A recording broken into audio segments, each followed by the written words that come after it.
கனமழையால் தூத்துக்குடி அரசு மருத்துவமனைக்குள் மழைநீர் புகுந்ததால் நோயாளிகள் அவதியடைந்துள்ளனர். அந்த காட்சிகளை தற்போது பார்க்கலாம்.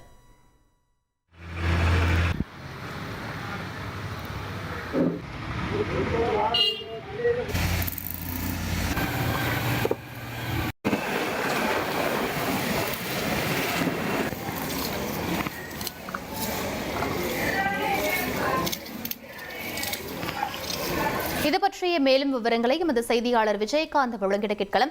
விஜயகாந்த், தற்போது மருத்துவமனையில் நிலவக்கூடிய சூழல் என்னவாக இருக்கிறது? மேலும் நீரை வெளியேற்றுவதற்கு ஏதேனும் நடவடிக்கை எடுக்கப்பட்டிருக்கா?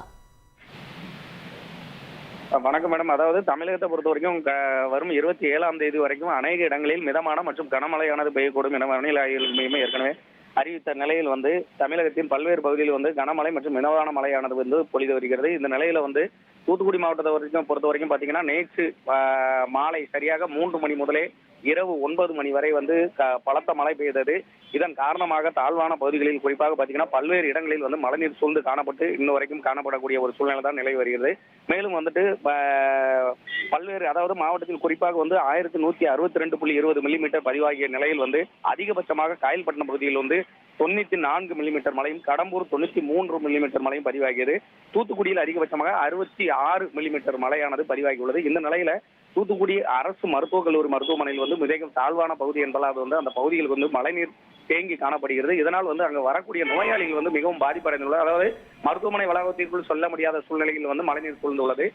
மாநகராட்சி நிர்வாகம் அந்த மழைநீரை அகற்றுவதற்கான பணிகளில் ஈடுபட்டு இருந்தாலும் கூட இன்னும் ஒரு சவாலாக தான் இருந்து வருகிறது. மேலும் அந்த மருத்துவமனையில் நோயாளிகளுக்கு சிகிச்சை அளிக்கக்கூடிய இடங்களிலும் மழைநீர் தேங்கி இருப்பதால் நோயாளிகளுக்கு சரியான முறையில் சிகிச்சை அளிக்க முடியாத ஒரு சூழ்நிலை நிலை வருகிறது.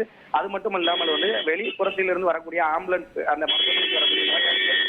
சென்று வரக்கூடிய அந்த ஆம்புலன்ஸ் உள்ளே செல்ல முடியாத அளவுக்கும் மழைநீர் தேங்கி காணப்படுகிறது. இதனால் பின்புறம் வழியாக ஆம்புலன்ஸை திருப்பி விடும் பாதையில் தற்போது ஊழியர்கள் ஈடுபட்டுள்ளனர்.